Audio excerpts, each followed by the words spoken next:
Weatherwool All Around Jacket. One of the most expensive jackets out there. Definitely the most expensive I own. And I'm going to give you a review and tell you what I think of it. Stick around, find out.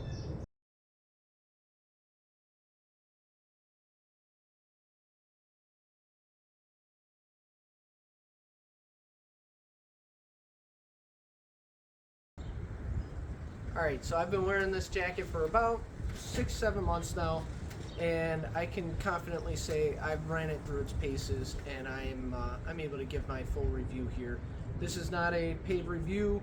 I have found that a lot of the reviews out there of this jacket are people who are YouTube specials, you know, where they get sent the jacket or whatever they're working out. That's what they did. So I'm going to give you my honest review, and I paid full price for this jacket, and by no means am I compromised in any of my thoughts or opinions on this jacket. So here goes my honest opinion after about 6 to 7 months wearing it. Alright guys, so the first question we gotta ask is why wool to begin with. I don't want to go into too long of an explanation on wool. That might be something for another video on why you want to look at wool for your main layering system, especially for a jacket layer. But you know, real quick, the things that wool does is it's a tough fabric. It's good around fires. It can deal with being wet pretty easy. So if you take a dunk or you're caught in a rainstorm, this will actually keep you warm even though it's soaking wet. So you'll survive, get to where you got to go, and then be able to recover. It's also a fabric that is antimicrobial. So if you're in the woods for, I don't know, a week, month, or some people who go out for multiple months, this fabric it's not gonna stink like a polyester would, or any other man-made substance out there. This will actually stay clean longer. And then if you need to clean it, simply dunking it and letting it dry out typically gets rid of any sort of extra stink that might be in there. And then there's also the fact that it's a breathable garment. So typically, like right now, it's pretty warm out, especially for this time of year. And this jacket's meant for the winter, and yet I'm still completely comfortable wearing it right now because it's a very breathable jacket, and that allows for a range of temperatures that it's going to suit you for. The other thing is it's quiet. Now, some people that matters, some people it doesn't. You know, obviously if you're a hunter, it's going to matter.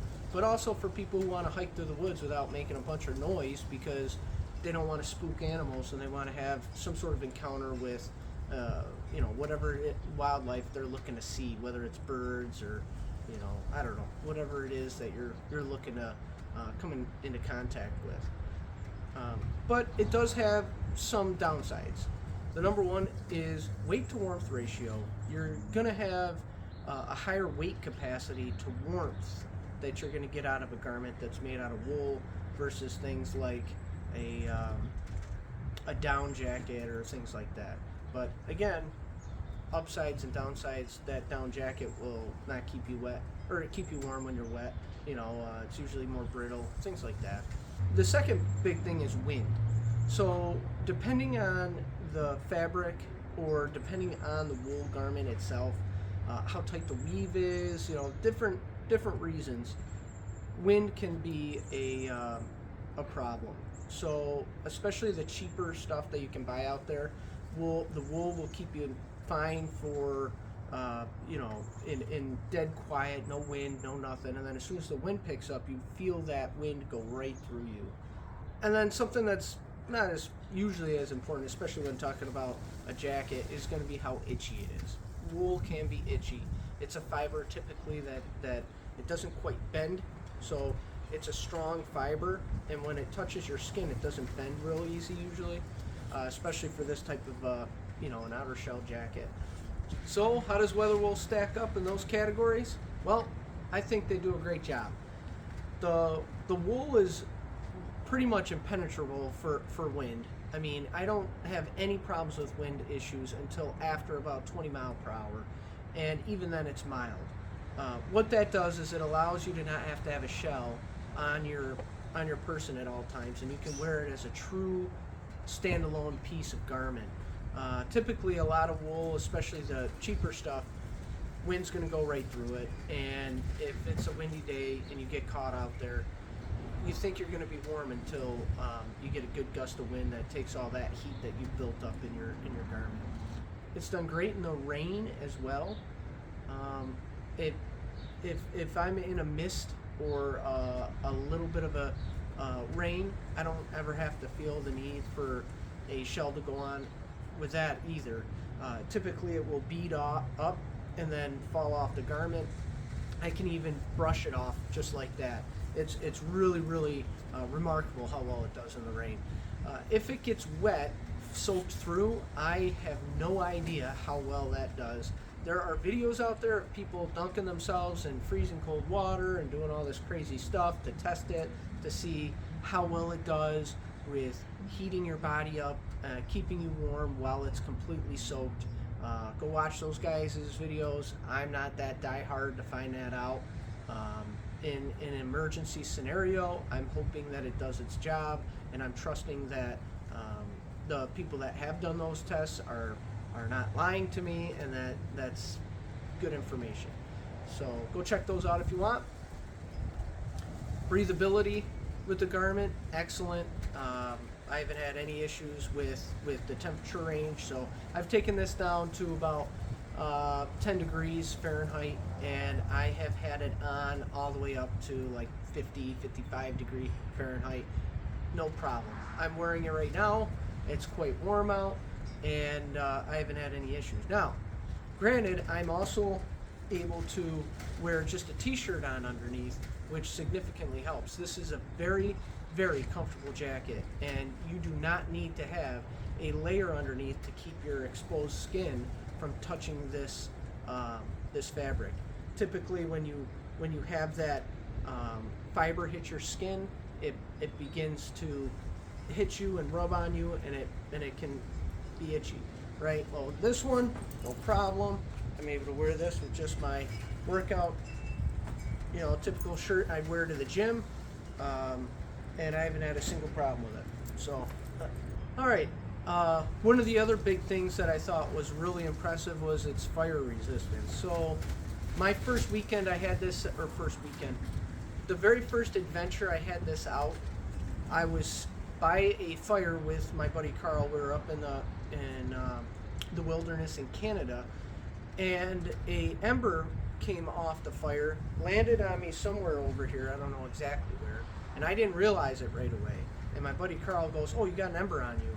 I immediately freaked out, went like this to get it off, saw the ember fall, and I looked all over to see where that burn hole or something would be, and I was extremely upset. My whole heart stopped. I thought, this is a brand new expensive jacket. Did I really just ruin it?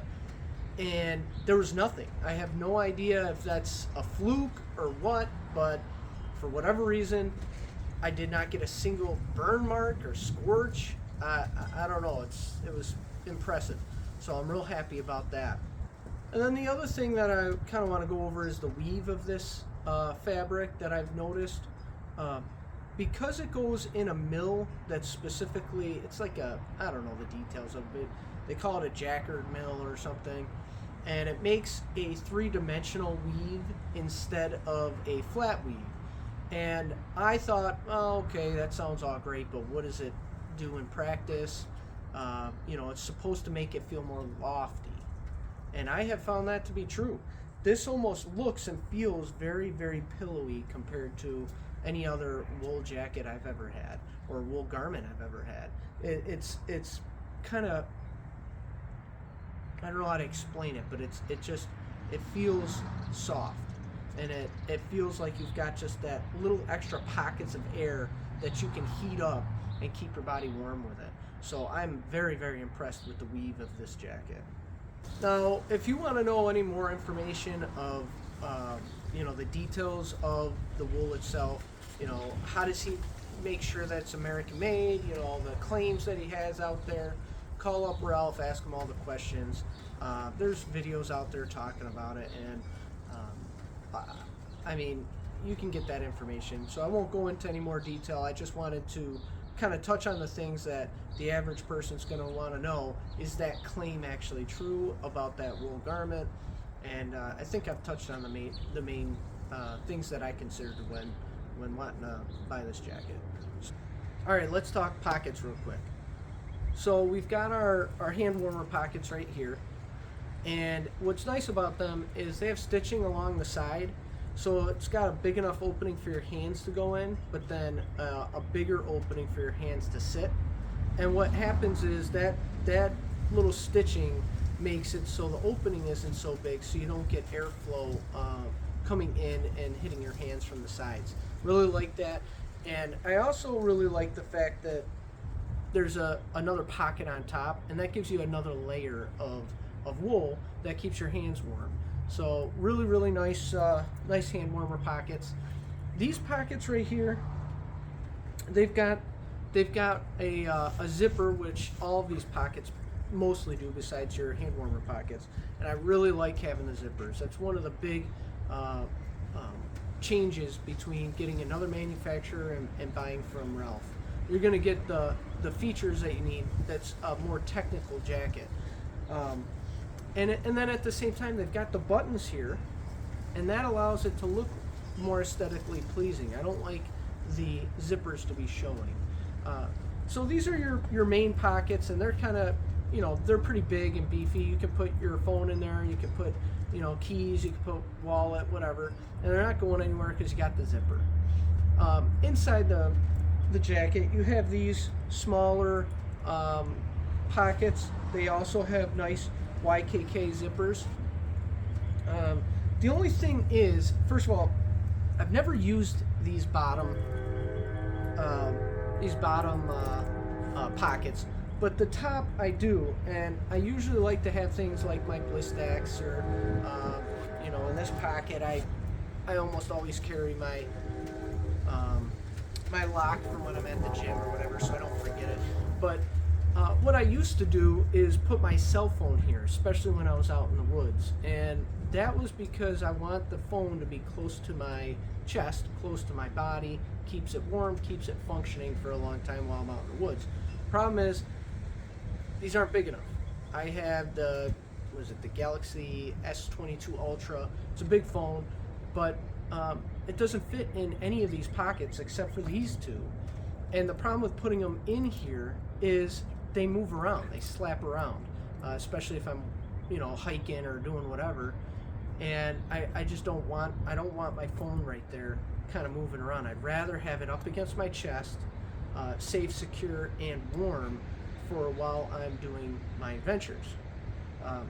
So really, I'm a little disappointed in the pockets. I think the front, I think these are perfect, but I think they need to take the pockets from their shirt jack and put them in this jacket. The reason being is in the shirt jack right here, they have this big pocket. It's just an opening, and what that does is it allows you to put bigger items such as your gloves or your hat, things like that. And that, I feel like, is a big miss by Ralph on his design with this jacket. I really think you need to add that in here, because then you can put your hands out here and they're not being you know, impacted. Because in the front, if you put a bunch of stuff in the front and you put your hands in there, it's uncomfortable because it's leaning up against it and it's pushing your hands in, whereas having your hands out and in front of you is much more comfortable. So I would suggest changing this location, taking these out, moving the pocket up closer to your ribs, up above your hand warmer pockets, and making that a drop-in style pocket that you can put gloves and things in. I would even consider maybe even making it a mesh pocket if you don't want to have the extra wool, or if it's complicated or whatever. But something to put your gloves in, because the front, I tried to put my gloves in the front, it didn't work out, and that was kind of a bummer for me. So, and then the other thing obviously is change this to a I'd change it to like a 45-degree zipper, kind of like the anorak that he's got. The anorak has two zippered pockets up front, and what's nice is you unzip it, you put stuff in, and it's a big deep pocket. You can put whatever you want in there, and it doesn't have to go on the outside, but put it on the inside and make it so it's big enough that you can fit at least an S22 Ultra, but go bigger just in case. Who knows, maybe somebody's got a bigger phone than I do. So you know, all in all, the pockets are good, but I think that there's quite a bit of improvement that could be made on the setup for these.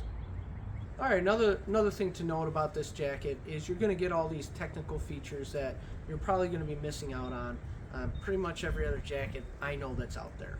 One of the big things is zippers.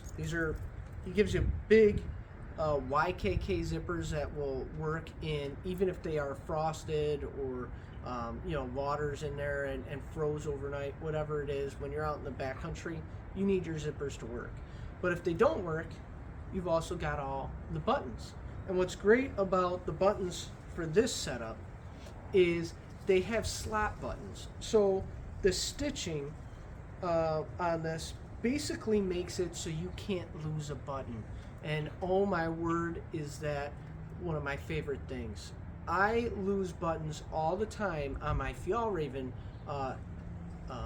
you know, second layer, whatever you want to call it, mid layer. That is one of my favorite wool garments, but it's constantly failing on the buttons. It's not very thick, so it's more just like a nice lightweight little overshirt. But if the buttons keep falling off, I can't wear that garment, and I'm constantly having to fix it. So these buttons not being able to fail is absolutely just a great detail to have. He's got that on all of his buttons, including on the sleeves. He's got it for the pockets, everywhere. So you don't have to worry about losing your buttons, and you can count on these zippers. These zippers should work. They're YKK, American made. They're big, beefy zippers. And he even went as far as to notice the detail. This is off center, but this is centered. So when you're trying to look classy and look good, you want this that little detail, it matters. And so I'm really, really happy that he did that. His original jackets, when he first started the company, did not have that feature, and I'm glad that he realized he needed to make that change and did so. So I'm real happy with that. The other thing is it's got a zipper on the bottom to come up, just like any other technical jacket you'd see out there. And what's great about that, for especially for people who are everyday carry, concealed carry folks that might carry appendix style, you can bring this up a little bit, and now it's a lot easier to pull and grab. You know, not that everybody is probably concerned about that, but it's something that I considered. Also with this jacket, you are getting sections of it that have a double layer. Obviously, the yoke that comes up over your shoulders, and what that does is it gives you extra warmth, and if it's raining out, it will protect your shoulders from you know, getting damp. It'll give you that extra layer of protection. And a lot of times the water, I guess that's why these points are here, here and here on the back. What that does is it allows the water to drip off if it does start to collect. I haven't seen it happen. I don't know how well that works because I've never gotten it that drenched, but that's why it's there. You've also got a double layer right here on your forearm, which is awesome because when you're walking through the woods and you've got brush and things and you're trying to get it out of the way, it's really nice to know that you've got that little extra layer of protection. It'll help with wear and tear on the jacket and things like that. Now, something to note is in a Mackinac, which is one of the competitors to this type of a jacket, the Filson Mackinac, or double Mackinac, I should say. You know, they give you a double layer all the way down the sleeves. And, you know, at first I thought, man, I'm kind of missing out on that extra layer of protection there, extra warmth. But the thing is I'm actually much more happier without that extra, because I think it looks aesthetically more pleasing to have this setup, and then B, I like the freedom of movement, and I'm not worried about losing heat out of my arms as much as I am about my core body. So that's not a big deal, and I'm quite pleased with the fact that this is a single layer with just an accent of a double layer. But on the back of a Mackinac, right there is typically a map pocket. Now, I don't care for the pocket because I'm not going to be wanting to grab things back there. You know, I could see where maybe I'd want to put a saw, maybe even an axe or something there for a minute, or I don't know, whatever. People use it for all sorts of things besides maps, but I don't think I would use it. However, what it does do is it puts another layer there in order to have that pocket. And what I've noticed is when I was in extreme winter and I'm working outside with this jacket doing something, maybe I'm hunched over grabbing something, what will happen is I will feel warm and comfortable all around the jacket except for my lower back. And I think that's because this is just a little bit more thin, and because it's got this drawstring in there, I kind of wonder if there's just not enough wool that's on that back part. And I think even though there's not a pocket there, it would be nice to have maybe on the inside of the jacket another layer or something that's going to provide a little extra warmth, especially because over the years you're going to be sitting on that sitting back on that wool, and it will compress and break down over time. So I think that that's one spot that the jacket could be and should be improved. All right, and then the final kind of feature that I want to really go over that I think is one of my favorite features is this collar. Now, this collar is perfectly placed right now where it's comfortable and nice. But if it gets real cold out there and wind's coming across, and I've used this feature so much it's not even funny, especially in the wintertime when I'm going to the gym or going someplace, you know, local, where I don't have a neck gaiter on. I'm just trying to go from here to there. Yeah, I'll be fine. It's not like I'm going to freeze to death outside for, you know, the couple minutes of walking or whatever. But it's so awesome when you get out of the truck or something and it's blowing, and all of a sudden you can go like this. And what's great is when you go like this and you have it zipped up and buttoned up, this thing protects you all the way around. It even protects the back of your ears a little bit, the side of your ears, so it's really, really nice. And you'll notice on the back here, I have this thing. This is meant to come all the way around and kind of button up right here. But what's great is I switch it and just kind of buckle it in the back, and what it does is it makes the back of this, it just gives this a little bit of structure on the back and a little bit of more wool back there. The other thing is this jacket doesn't have a way to hang this up on a hook, which I suggest you not to do anyway. However, when I go out to places, sometimes there's not a coat hanger and they have a hook system where you just hang up your jacket on, say at a friend's house or something. And what's nice is instead of trying to put the jacket on the hook and possibly having a wear spot in the middle of your back, you can use this little piece and hang it on that. And the buttons are on there so secure, you never have to worry about the jacket breaking or falling apart. Those buttons can support the weight of the jacket and then some. So really, although I don't use it for its intended purpose very often, I do find it a useful piece of equipment. There's really one more category I really want to go over before we get to our conclusion here, and that's craftsmanship. So we talked a little bit about earlier how the wool was, how it's made, how every detail is thought out. They use only American-made stuff. It's phenomenal. Wool product. It's the best materials. It's all of that. But one of the things that really matters is the craftsmanship, and you know, when you sew these up, when you actually make the garment. And something I wanted to just kind of bring up is I did notice the sizing can be a little different. Like when I bought the extra small versus a small, the difference was so close that and it didn't go by the exact measurements that were posted on the website. So keep that in mind. You may get a small that might be just a little bit smaller or a little bit larger than a small, and that can play an impact on possibly being frustrated on getting the right sizing. And the nice thing is Ralph's super easy to work with, so he will send that back, or you can send it back. He'll give you another one, you know, whatever he's got to do to make it right, and that's great. The other thing is, unfortunately on this jacket, I did have some stitching complaints, specifically right here.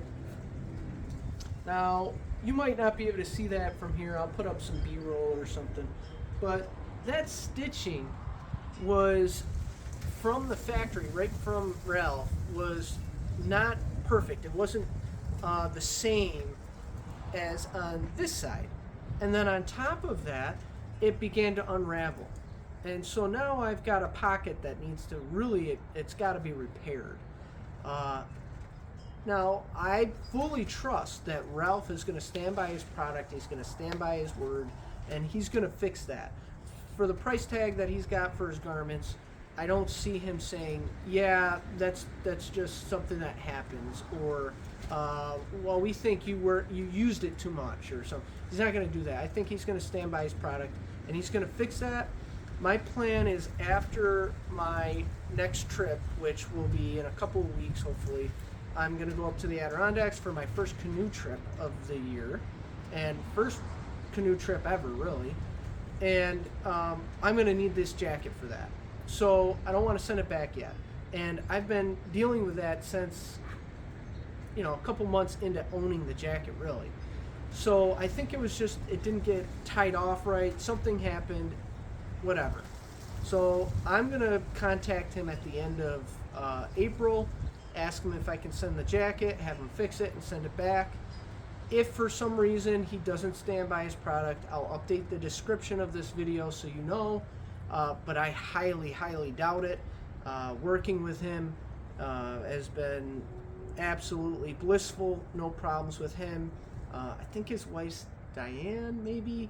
I talked with her. She's really good with helping with your sizing, you know, things like that, but really great family, and I think they're going to stand behind the product. So, but it's something to look for. Is make sure when you get your garment that you really look it over. Make sure that there's nothing wrong with it. Make sure everything's symmetrical, and that it came out right. All right. So what's the conclusion after all of you know, maybe 6-7 months of wearing this and putting it through its paces?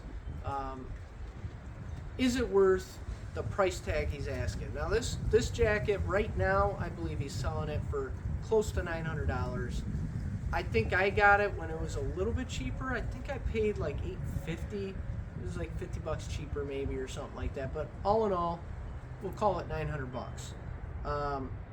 Is it worth that price? So to answer that question, it comes down to a couple factors.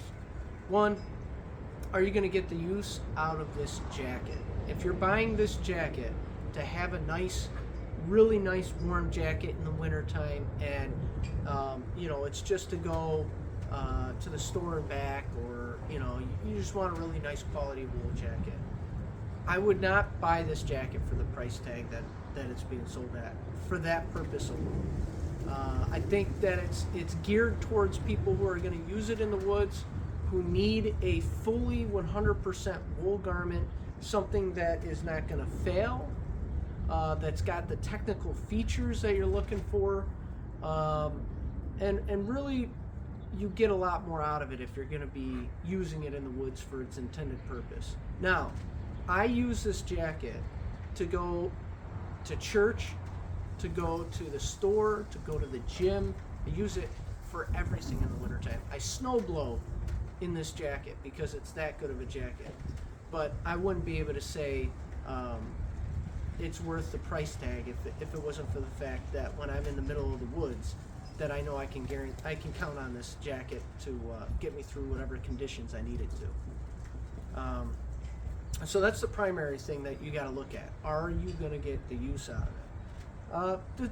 The other consideration is the extracurriculars. What I mean by that is, do you care about supporting a small business? Do you care about, I call it the cottage industry, which I do for my hammocks and stuff. I pretty much buy only cottage industry items. But this is a small business, and that's important to me to support that. The other thing is American made. Everything is 100% American made. Not only is it American made, but it's actually sourced from American wool, and you don't have to worry about even the thread on this jacket is American made. It's actually a nylon thread that's for the military, and I don't know, maybe it's a better thread than other threads. I'd like to think so, but the ultimate point is that Ralph put in the time to find an American made thread so he could say every part of this jacket is American made. And then the other consideration is, how much do you like wool really? Are you buying it because you like the properties, you want the, whatever, or do you just love wool? And me personally, I get all the use out of this garment, and I love wool. I love the feel of wool. I love wearing wool. I like the fact that it's a renewable resource. It's an all-around great product, and it should last me quite a long time.